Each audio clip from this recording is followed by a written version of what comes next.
જય ભારત, હું છું શ્યાર સાગર ને આજે આવી ગયા છીએ આપણે સોલારમાં. તમે જોઈ શકો છો. તો આજે આપણે કરવાનું છે બોલ ટાઇટિંગ અને લેવલ લેવાનું છે. કેવી રીતના થાય છે હું તમને બતાવીશ, તો બન્યા રહેજો વિડીયોના અંત સુધી. આ છે અમારા લાલજીભાઈ બોલ ટાઇટિંગ કરી રહ્યા છે. લાલજીભાઈ કેવી રીતના હોય છે? મશીન દ્વારા હોય છે તે પ્રકાશભાઈ આપણે બોલ ટાઇટ કરી રહ્યા છે. પ્રતાપભાઈ, તો આપણે જઈએ છીએ પ્રતાપભાઈ પાસે. આ છે અમારા પ્રતાપભાઈ, તમે શું કરી રહ્યા છો? બોલ ટાઈટ કરી છે ભાઈ. કેવી રીતના હોય છે બતાવો જરા. બસ આ મશીન હોય અહીંથી પાનું ભરી દેવાનું. આવી રીતે બોલ ટાઈટ થઈ ગયો એ બોલ ટાઈટ ભાઈ? હા થઈ ગયો. લેવાનું હોય છે લેવલ. હવે આપણે લેવલ લેવામાં જઈએ છીએ, પણ આપણી પાસે અત્યારે લેવલ પટ્ટી આવેલ નથી, એટલા માટે આપણે કેવી રીતના લેવલ જોઈશું. જેમ કે આ મોડ્યુલ છે, મોડ્યુલ એક સરખા રહેવા જોઈએ, તેને લેવલ કહેવાય છે. તે થશે બધું કમ્પ્લીટ. અત્યારે તો આવી રીતના છે, અડધું થયેલું છે અમારે અને કામ શરૂ છે.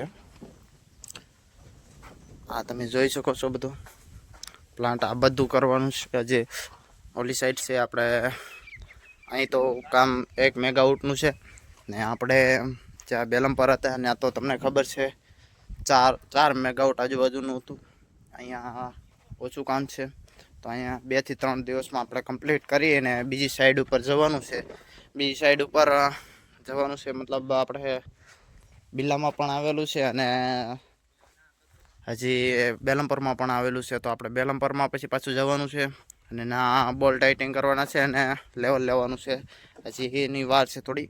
અહીંથી કામ કમ્પ્લીટ થઈ જાય છે પછી જવાનું છે. લાલભાઈ જવાનું છે ને આપણે? આ છે ઓફિસમાં જ આપણે બધું સામાન અને સુવાની પણ સુવિધા હોય છે. બહુ સારી સુવિધા હોય છે. આ બધા મોડ્યુલ છે.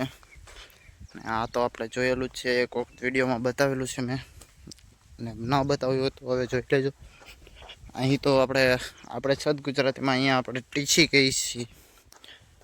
અને આમાં પાવર બધો ભેગો થાય છે અને પછી 66 kVA જાય છે. આમાં વાયરિંગ જોઈ શકો છો. આ બધું વાયરિંગ છે ને આ અર્થિંગનું બધું અહીંયા હોય છે એવી રીતના. આ બધું હમણાં થોડાક સમયમાં હવે શરૂ જ થઈ ગયું કામ, એમ જ સમજવાનું. હવે ખાલી બોલ ટાઇટિંગ બાકી છે, મતલબ કામ બધું કમ્પ્લીટ થઈ ગયું છે અહીંયા. ને આ પ્લાન્ટ શરૂ થઈ જશે હવે. ને અહીંથી આ વાયર નાખશે એટલે અહીંથી જશે વાયર.